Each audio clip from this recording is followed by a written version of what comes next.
tak molek. Baik. Tuan-tuan, sambung kitab kita Idaman Penuntut juzuk yang pertama, muka surat 52 nah, muslimat nah.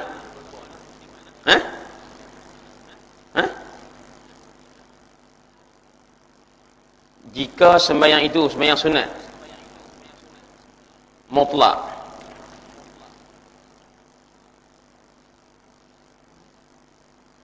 sebulan tak main lah. Siapa tanda ingat tak? Jam. Tak apa dengar. Allah. Dengar asal.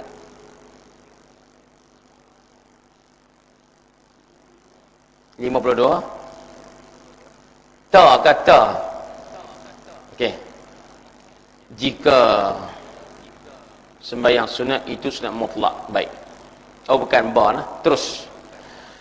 Baik tuan-tuan, muka surat 52 sambung pada kata guru kita yang mulia ba. Iaitu jika sembahyang itu sembahyang sunat yang mempunyai waktu, seperti sunat qabliyah dan ba'diyah, dan mempunyai sebab, seperti sembahyang minta hujan, istisqa, dan sembahyang gerhana, maka wajib ada padanya, yakni pada niat, dua perkara sahaja, iaitu pertama qasdun, dan kedua yang kena ada dalam niat ialah ta'yin, tentukan, tetapkan, yakni ingat dalam hati mengerjakan sembahyang qabliyah atau seumpamanya. Dan tidak wajib untuk niat salat kategori ini untuk ta'arrud sebutan perkataan sunat dalam niat. Cantik tuan-tuan nah? Jadi kita perincikan tajuk kita ataupun isu kita malam ini. Tajuk pokok ialah rukun sembahyang. Rukun pertama ialah niat. Niat rukun sembahyang. Tak ada niat, tak ada sembahyang. Dan niat ini tuan-tuan, nak kena niat, nak kena kata apa di hati kita supaya sah niat, akhirnya sah sembahyang kita. Ustaz, niat tu nak kata apa dalam hati kita? Maka dia kata, hak yang kita duk sebut dalam hati kita sebagai niat ada tiga benda. Tiga perkara. Nombor satu, qasad. Tujuan utama. Mu nak buat apa? Sembahyang. Itu qasad. Yang kedua, ta'arud. Perlebarkan. Sembahyang apa? Fardu ke sunat? Sunat. Fardu. Namanya ta'arud. Kemudian sembahyang tu apa dia? Sembahyang apa? Kan, sembahyang apa? Sebab sembahyang ni banyak. Hak fardu pun ada 5. Zuhur, asar, maghrib, apa semua. Hak sunat lagi-lagilah macam-macam. Tahajud, tarawih, witir dan sebagainya. Jadi mu nak sembahyang ni sembahyang apa? Jawapannya zuhur. Itu dia panggil ta'yin. Ada 3 komponen yang merupakan asas kepada niat salat kita. Qasad, ta'arud dan ta'yin. Tapi adakah semua sembahyang kita bila kita niat mesti ada tiga komponen tadi? Jawapannya tak. Nanti dulu. Kerana tengok kamu nak sembahyang tu sembahyang apa? Maka dia kata, untuk adakah kita nak kena niat 3 benda tu sekaligus ataupun tak perlu, tengok kita sembahyang tu sembahyang jenis apa. Pertama, kalau kita sembahyang tu sembahyang fardu 5 waktu, sembahyang wajib, maka mesti 3 benda tu kena ada. Qasad kena ada, ta'arud kena ada, ta'yin kena ada. Contoh, kita sembahyang maghrib tadi. Sembahyang maghrib adalah sembahyang fardu. Maka niat sembahyang maghrib sekurang-kurangnya mesti ada 3 benda tadi. Qasad, aku sembahyang. Ta'arud, fardu. Ta'yin, maghrib. Aku sembahyang fardu maghrib. Aku sembahyang tu qasad, tujuan utama. Fardu tu ta'arud, perlebarkan sembahyang tadi. Kemudian fardu apa? Maghrib. Maghrib namanya ta'yin, tentukan, tetapkan. Bukan isyak nah maghrib, bukan zuhur nah maghrib. Tuan, itu yang dikatakan niat sembahyang fardu mesti ada 3. Baik, kena ada. Kalau kita kata sahaja aku yang maghrib, tidak sah niat salat maghrib kita. Kenapa? Tertinggal niat fardu. Mesti kena sebut fardu. Kalau kita kata aku sembahyang fardu tak semaghrib, tak sah juga. Sembahyang fardu ni banyak, maka kena sebut, kena tetapkan, tentukan maghrib. Jadi itu namanya ta'yin. Jadi kita faham, kalau untuk sembahyang fardu, niat sembahyang fardu tersebut mesti kena ada qasad, ta'arud dan ta'yin. Itu dah selesai, lama dah bincang. Malam ni sambungan cerita kita tu ialah kategori sembahyang yang kedua, iaitu pertama, sembahyang yang ada masa-masa tertentu. Sembahyang sunat yang bermasa. Hak kedua ni ialah sembahyang sunat. Sembahyang sunat yang ada masa tertentu. Masa ni sunat sembahyang ni, masa tu sunat sembahyang tu. Dia panggil sembahyang sunat yang berwaktu. Contoh sunat rawatib, ba'diyah, qabliyah, itu namanya berwaktu. Bila sembahyang qabliyah? Masanya sebelum sembahyang fardu. Bila sembahyang ba'diyah? Selepas sembahyang fardu. Sebelum, selepas, itu menunjukkan masa. Yang kedua, sunat duha. Masuk waktu duha, sunat salat sunat duha. Lagi tak masuk, tak sunat. Jadi sunat duha ni kategori sembahyang sunat yang ada waktu. Termasuk juga tarawih. Ada waktunya, malam-malam Ramadan. Syawal tak ada tarawih. Kemarin siapa ada buat cerita tu, dia kata, Ustaz, nah kita tengah duk rajin ni, nah ilmu Ramadan, amalan Ramadan, rajin Ramadan, takut kita lupa, kita buat tarawih juga Syawal pun. Ini tu dia panggil mengarut. Pasal dia ada masa yang tertentu. Tentuan nak sembahyang apa? Tentuan. Contoh yang lain, tentuan sembahyang hari raya, Aidil Fitri, Aidil Adha. Dia sunat pada masa tertentu. Tuan, tak boleh sembahyang raya 2 Syawal. Sembahyang raya haji 11 Zulhijjah, tak boleh. Dia 10 Zulhijjah. Tuan, masa tertentu sunat sembahyang sekian-sekian. Itu sembahyang sunat yang ada masa tertentu untuk sunat sembahyang. Kategori kedua juga sembahyang sunat yang bersebab. Sunat sembahyang sunat ini kerana sebab tertentu. Berlaku bila pun sunat sembahyang. Berlaku yang ni bila-bila pun sebab itu menyebabkan sunat sembahyang. Seperti solat hajat. Solat sunat hajat. Pasal apa sembahyang? Ada hajat. Hajat apa? Nak pergi ke Mekah bulan depan. Pasal apa? Nak minta selamat. Kita pun sembahyang 2 rakaat sunat. Sunat apa? Sunat hajat. Pasal apa sembahyang? Sebab nak musafir. Pasal apa sembahyang? Sebab, tuan-tuan, kerana apa? Nah, maaf sebut tuan-tuan. Kerana apa? Kerana tuan-tuan sekalian minta hujan. Kemarau 5-6 bulan. Ayak kering tuan-tuan. Tanah Makkah kering kontang. Jadi kita pun tuan-tuan minta kepada Allah Ta'ala, suruh minta Allah turunkan hujan. Pasal apa? Pas sembahyang minta hujan. Sebab apa? Kering kontang.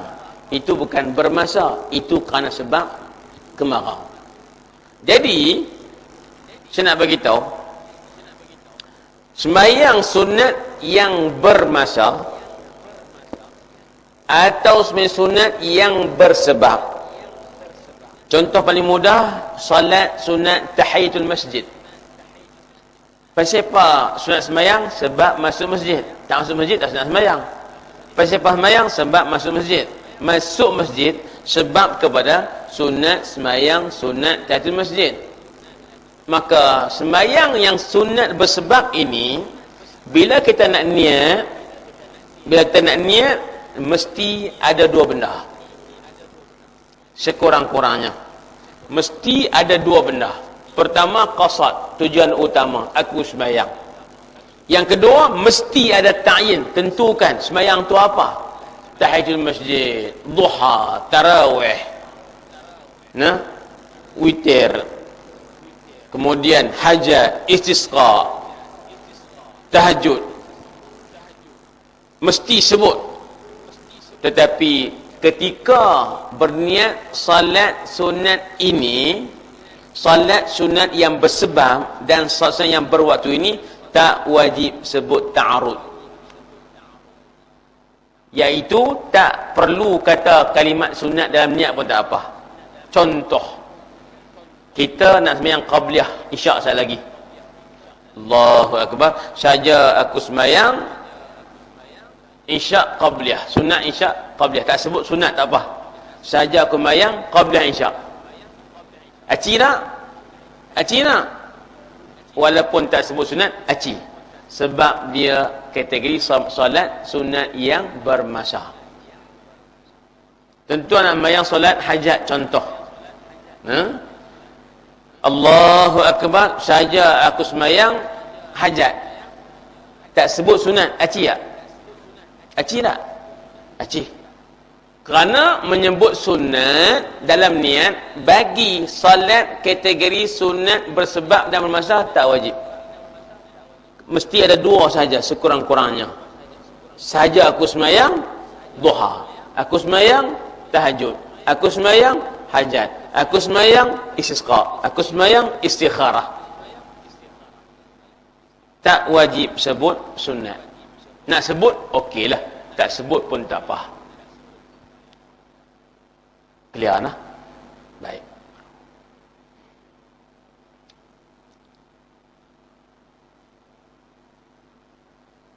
Kemudian tambahan yang saya kena habaq siap-siap.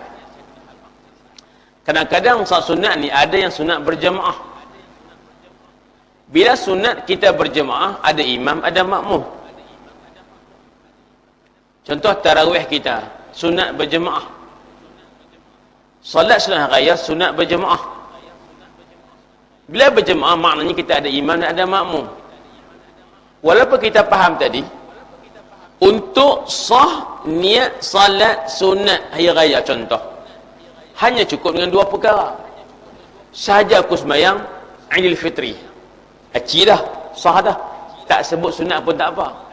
Tapi bila kita di makmum, mesti kena tambah makmuman. Hak ni tambahan baru jadi, kerana sifat sembahyang tu berubah. Boleh faham tak? Maknanya yang kita bincang tadi tu, salat sunat bermasa dan salat sunat bersebab cukup dengan qasad ta'arud ta'yin, aku sembahyang Aidil Fitri jika kita sembahyang seorang-seorang.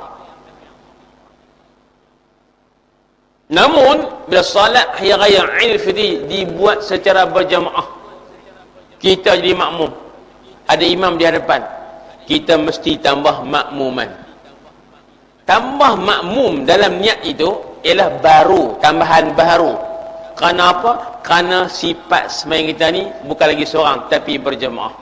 Kerana syarat untuk sah berjemaah bagi makmum, mesti dia kena niat makmum dalam hati dia. Kalau dia tak niat makmum, tak sah ikut imam di hadapan. Ustaz, wajib niat makmum pula? Ya. Tadi kita cukup dengan dua aja. Betul, kalau main seorang. Itu asasnya. Jadi bila awak berjemaah, awak makmum mesti tambah makmuman dalam niat tersebut. Untuk jadi lesen kamu ikut imam di hadapan. Tanpa niat makmum, awak tak dibenarkan ikut pergerakan imam di hadapan. Kerana awak bukan makmum dia. Maka nak bagi boleh ikut imam tersebut dan sah sembahyang kita berjemaah, mesti sebut makmuman. Jadi tambahan makmuman bukan kepada asas zat sembahyang, tapi tambahan kerana sifat sembahyang berjamaah. Boleh clear lah. Boleh. Baik. Ustaz, imam lagu mana? Adakah imam ni, imam tarawih sebagai contoh, wajibkah dia berniat imam? Untuk sah niat semayang tarawihnya, contoh. Jawapannya, untuk solat fardu dan solat sunat yang lain, kecuali solat Jumaat, imam tak wajib niat imam untuk sah niat semayang dia, tetapi wajib niat imam untuk dapat pahala berjamaah. Sebab tu imam ni orang ikut dia, bukan dia ikut orang. Sebab tu kalau imam ni tentuan hak yang nakal lah. Dia tidak niat imam ketika solat fardu biasa, dia panggil imam tak cerdik lah. Nah, tuan, sebab apa? Tak ada pahala jemaah. Ustaz, sebab apa? Lah, sebab dia tidak berjemaah. Lah, nah, ada 4 saf, 1000 orang belakangnya. Betul. Kau tengok angka makmum memang ramai. Tapi oleh kerana imam tak nak imam, bermakna imam tu sendiri dia tidak berjemaah dengan makmum belakang. Cuma makmum saja yang berimamkan dia. Tuan jangan ingat, bila makmum berniat makmum, tu imam mesti dapat pahala jemaah. Tidak. Kerana tu imam akan dapat pahala berjemaah bila tu imam niat imaman. Bila imam kata imaman, barulah dia ikat semayang dengan orang belakang dia. Baru nama dia imam kepada mereka. Tanpa imam berniat imam, bermakna dia seperti semayang seorang-seorang dia. Cuma orang je ikut dia. Nampak dah ni? Sebab kalau orang tanya kita, apakah hukum imam berniat imam ketika semayang? Jawapannya, sunat, tetapi wajib niat imam ketika imam Jumaat. Dan kalau tanpa niat imam, dia dikira semayang seorang diri, walaupun 5,000 orang di belakang dia. Dan imam yang tidak berniat imam ketika solat berjemaah, dia tak dapat pahala jemaah. Innamal a'malu bin niat. Hanya sahaja setiap amalan itu berdasarkan niat masing-masing. Baik.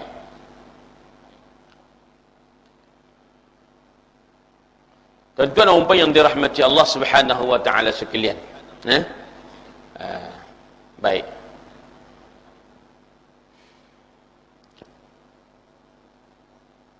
Namun dalam pengamalan kita, saya yakinlah, walaupun salat sunat bersebab dan bermasa ini tak wajib sebut sunat dalam niat, tak wajib sebut perkataan sunat dalam niat, tapi saya yakin semua hak yang buat salat sunat ni, dia akan sebut niat juga, sunat juga. Usalli sunata Idil Fitri, saja aku sembahyang sunat Idil Fitri. Okey dah Ustaz? Lagi bagus. Lagi bagus. Lagi bagus. Sunat berkata demikian walaupun tak wajib kata sunat tu. Bagi salat sunat kategori salat sunat yang berwaktu dan bersebab. Selesai. Yang ketiga, ni maknanya kategori salat yang ketiga, nisbah niat di hati nak kena kata apa. Baca.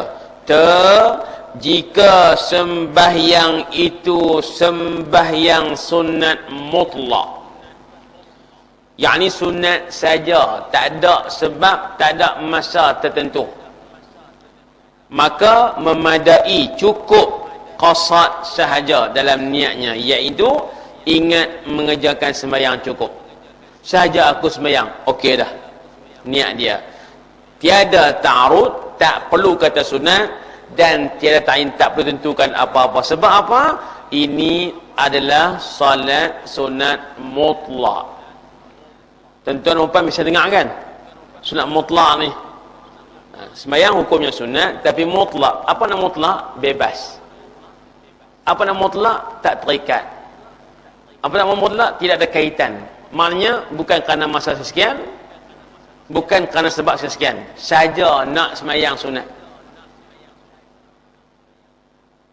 Contohlah kita kata, kita masuk masjid waktu pagi. Kemudian telah pun tuan-tuan masuk waktu duha. Kita ni rajin sikit pada tuan-tuan. Hari itulah maka kita semayang sunat duha ni ambil 8 rakaat maksimum. Solat sunat duha 8 rakaat maksimum. Contoh rajin tuan-tuan, rajin. Lepas tuan-tuan, hari tu pula hari cuti, tak tahu nak pergi ke mana. Maksud saya, nak pergi beli kedai tak buka lagi, nak beli rumah tak kena basuh baju. Kata pilihan tuan. Ada kawan kita dia bagus juga, dia sibuk sedia. Pasal apa? Dia kata aku tak sibuk, nak duduk di rumah. Habis tu tak mau duduk rumah, abang kata sibuk, meeting lah, kerja, overtime semua dah. Pasal apa? Duduk rumah dia kata nak kena basuh baju, basuh pinggan. Bilik suruh macam-macam. Habis tu tak mau pergi suruh, kena keluar. Hari cuti, overtime. Dia punya cari tuan. Nah, lagu mana nak cari alasan nak keluar rumah. Pasal duduk rumah, kena buat kerja rumah. Nah, dia kata, bini pun dia kata, tak apalah. Jadi kita ni hari tu tak ada kerja apa. Nak main masjid. Waktu duha dah masuk. Semayang sunat duha habis 8 rakaat. Lepas tu mendengung nak buat apa pula ni.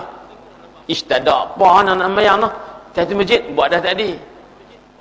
Mayang qabla duha, tak masuk waktu lagi. 2 jam lagi. Akhirnya dia mayang apa? Dia mendengung. Mayang sunat Mayang sunat Sunat tu untuk apa? Pasal apa? Sebab apa? Tak ada sebab apa. Kemudian waktu tak ada. Sunat duha dah habis dah, limit dah dia punya rakaatnya. Dah maksimum, tentu akhirnya dia kata mayang sunat itu nama sunat mutlak. Sunat mutlak maknanya bebas, free, tak ada kaitan, tak terikat. Bukan dengan sebab buat benda ni sunat semayang, bukan sebab masuk waktu ni sunat semayang, tapi tidak. Tuan-tuan, dia semata-mata nak semayang sahaja.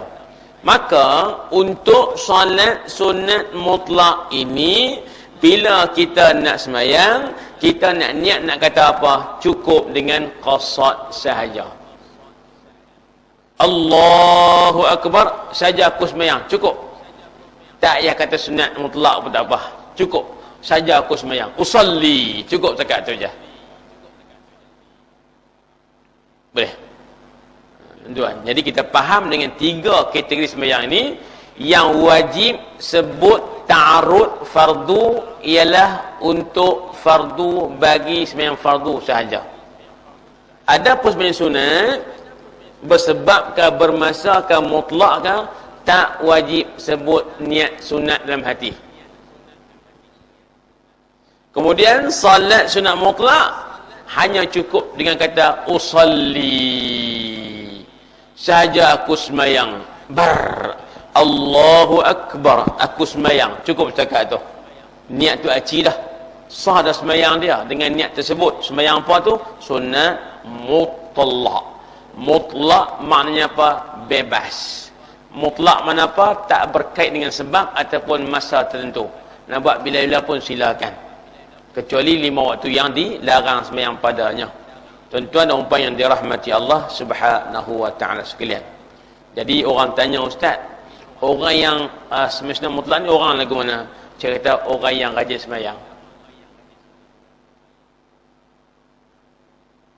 Tu saya kata kat depa, kalau ada jumpa siapa-siapa yang duk rajin sembahyang mutlak, bagi tahu. Awak ustaz nak ambil buat menantu. Pasal apa? Rajin sembahyang. Hak sunat bersebab setiap hari, habis dia buat belaka. Sembahyang sunat yang bermasa, habis dia buat belaka.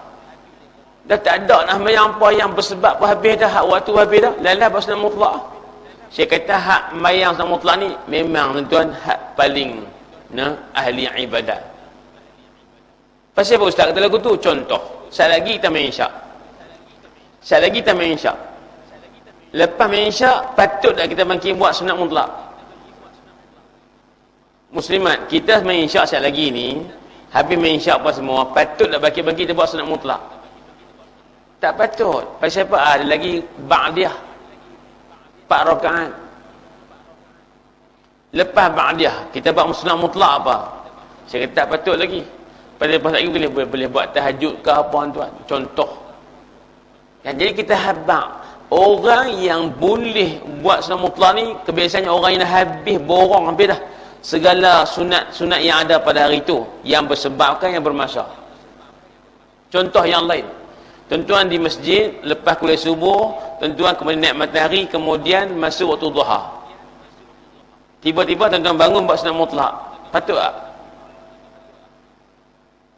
Waktu duha masuk dah ni, jom main sunat mutlak. Pelik tuan-tuan. Mesti kita akan buat yang bersebab dahulu, sebab itu lebih utama. Kalau orang tanya kita, sembahyang sunat bersebab dengan sembahyang sunat mutlak mana lebih afdal? Yang bersebab lah. Tak patut kalau waktu duha baru masuk, tiba-tiba kita bangun takbir sunat mutlak. Orang kata, hang ni pelik, duha tak ambil lagi. Aku rajin, dia kata. Lah, kalau rajin duha dululah. Habis duha 8 rakaat, tak tahu buat apa dah buat sunat mutlak. Maksud saya dengan cerita ini bahawa kebiasaannya sunat mutlak ialah setelah kita dah habis dah sembahyang sunat yang bersebab atau bermasa. Sebab itu saya katakan orang yang buat sunat mutlak ni orang yang rajin beribadah. Nah, habis rajin lah.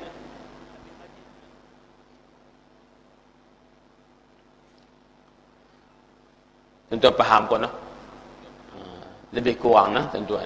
Itu selesai perbahasan tentang rukun sembahyang, iaitulah niat.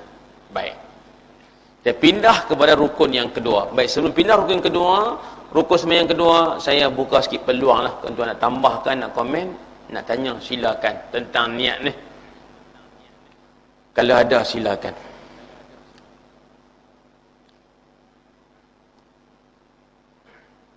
InsyaAllah noh. InsyaAllah. InsyaAllah noh. Tuan-tuan, saya buka peluang sikit. Kalau tak ada apa, kira kita teruskan kelas kita. Baik tuan-tuan, jadi saya pun ingat tak mau baca panjang, nak ambil tajuk je untuk rukun sembahyang kedua ni. Kita baca sikit, kita berhenti setakat tu, boleh kan? Malam mula ni dia tak boleh panjang sangat. Itu kata saya lah. Baik tuan-tuan, sambung. Kata guru kita, kedua, qiyam, yakni berdiri betul bagi mereka yang boleh berdiri dengan menegakkan belakangnya meskipun bersandar kepada dinding. Sekiranya seorang berdiri dengan keadaan membongkok hampir macam orang rukuk, padahal ia boleh berdiri betul, maka tiadalah dinamakan berdiri dan tidak sah sembahyangnya. Sebaliknya, jika ia memang bongkok dengan sebab tua atau sebagainya, wajiblah ia berdiri seperti itu. Yakni ketika dia bongkok dia tu berdiri betul dia, sebab dia berpenyakit. Dan ketika itu, ketika rokok, tambah bongkok sedikit lagi bagi rendah supaya membezakan qiyam dia dengan rokoknya, sebab dia memang dah bongkok. Sama ada bongkok sabut atau bongkok 7, tuan-tuan. Baik, tak apa. Jadi itu statement asas. Tuan-tuan, kita sedang masuk kepada perbincangan rukun salat yang kedua. Mesti ada rukun ni. Tak ada rukun ni sembahyang kita tidak sah. Iaitulah perbuatan qiyam, perbuatan berdiri dalam sembahyang. Tuan-tuan, berdiri itu asas. Berdiri itu asal, rukun asal kepada sembahyang kita. Dengan maksud, kadang-kadang ada orang tak boleh berdiri sebab uzur, sakit sebagainya, maka dia kena ganti dengan duduk. Duduk orang yang sakit daripada berdiri, itu adalah ganti berdiri. Duduk itu ganti berdiri. Kadang-kadang orang tuan-tuan berdiri tak boleh, duduk tak boleh, sakit tuan-tuan, menyakit dan sebagainya, maka dia diminta untuk sembahyang mengirin. Mengirin itu adalah ganti berdiri bagi diri dia, sebab dia tak boleh berdiri, tuan-tuan. Dan orang yang mengirin pun tak boleh, tuan, sakit bau, sakit macam-macam, tuan, nak mengiring tak boleh, maka dia kena melentang. melentang dengan hujung kaki ke kiblat, kepala tuan-tuan lepas arah barat, arah timur, kaki adalah barat, tala kiblat. Dia sembahyang melentang itu, melentang dia tu disebut sebagai ganti berdiri. Orang yang boleh berdiri wajib berdiri. Orang yang tak boleh berdiri wajib ganti diri dengan duduk. Orang yang berdiri tak boleh, duduk tak boleh, dia wajib ganti diri tersebut dengan tidak mengiring. Orang yang tak boleh berdiri, duduk tak boleh, mengiring tak boleh, dia wajib ganti berdiri itu dengan melentang. Jadi melentang tu ganti berdiri, mengiring tu ganti berdiri, duduk tu ganti berdiri. Nisbah orang yang ada uzur, tuan-tuan. Jadi tak apa, saya rasa tuan-tuan tajuk ni kita akan panjangkan lagi, huraiannya pada pertemuan akan datang. Jadi tuan-tuan ingat nanti kita main bulan depan kita akan bincang rukun qiyam, berdiri sebagai rukun sembahyang yang kedua. Sebelum saya tutup tuan-tuan pembacaan kitab kita ni dengan sebut rukun berdiri ni, saya sukalah tanya, mungkin dah tanya pun sebelum ni, iaitu rukun sembahyang ada berapa? Ada berapa? Rukun sembahyang secara ringkasnya ada berapa? 13 ataupun 17.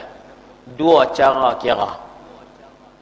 Kalau 13 bermaksud kita kira tamakninah sekali dengan rokok, i'tidal, sujud, duduk antara dua sujud, kita join sekali, maka jadi 13. Yang kira 17 diasingkan tamakninah, rokok kemudian tamakninah, i'tidal kemudian tamakninah, sujud kemudian tamakninah, duduk antara dua sujud kemudian tamakninah, jadi 17. Maka saya pun tanya, sembahyang fardu ada berapa rukun? 13 rukun. Sembahyang sunat ada berapa rukun? Saja saya ingat tanya anda kot dulu ni. Tapi sebelum puasa. Tentu pegang sungguh-sungguh. Sembahyang ada 13 rukun, betul. Tak cukup 13 tak sah sembahyang kita, betul. Cuma saya tanya, sembahyang sunat ada berapa rukun? Muslimat ingat tak jawapan dia?